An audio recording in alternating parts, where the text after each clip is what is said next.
శ్రీ గురుభ్యో నమః. మనం నేడు ఈ వీడియోలో 2025 సంవత్సరం మార్చి 29వ తారీఖున షష్టగ్రహ కూటమి ఏర్పడుతుంది. దీని ప్రభావం వలన వృషభ రాశి వారు ఎలాంటి ఫలితాలను పొందుతారు, అలాగే ఈ రాశి వారు ఈ సమయంలో మరిన్ని శుభ ఫలితాలను పొందటానికి ఏ దేవత ఆరాధన చేయాలి, అలాగే వీరు ఎలాంటి పరిహారాలను పాటించడం ద్వారా వారి జీవితంలో వచ్చే సమస్యల నుండి బయటపడతారో ఇప్పుడు తెలుసుకుందాం. వృషభ రాశి చక్రంలో రెండవ రాశి. ఈ రాశిలోకి కృత్తికా నక్షత్రం 2, 3, 4 పాదాల్లో జన్మించిన వారు, అలాగే రోహిణి నక్షత్రం 4 పాదాల్లో జన్మించిన వారు మరియు మృగశిర నక్షత్రం 1, 2 పాదాల్లో జన్మించిన వారు వస్తారు. ఈ రాశి యొక్క అధిపతి శుక్రుడు. ఈ షష్టగ్రహ కూటమి వృషభ రాశి వారికి లాభస్థానంలో ఏర్పడుతుంది. అందువల్ల ఈ రాశి గల వారు ఎవరైతే వివాహ ప్రయత్నాలు చేస్తున్నారో వారు ఈ సమయంలో చిన్న చిన్న సమస్యలను ఎదుర్కొంటారు. ఈ రాశి వారు ఈ సమయంలో తమ పిల్లల విషయంలో చాలా జాగ్రత్తగా ఉండాలి.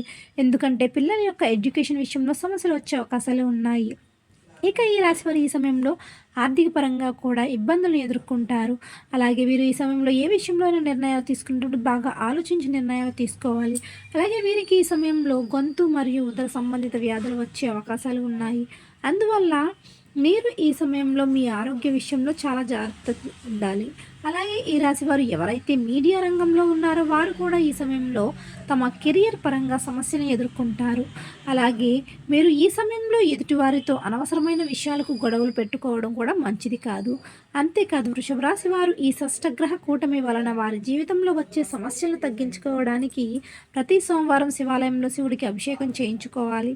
అలాగే నవగ్రహాలలో శనిగ్రహం దగ్గర నల్ల నువ్వుల నూనెతో దీపారాధన చేసుకోవాలి.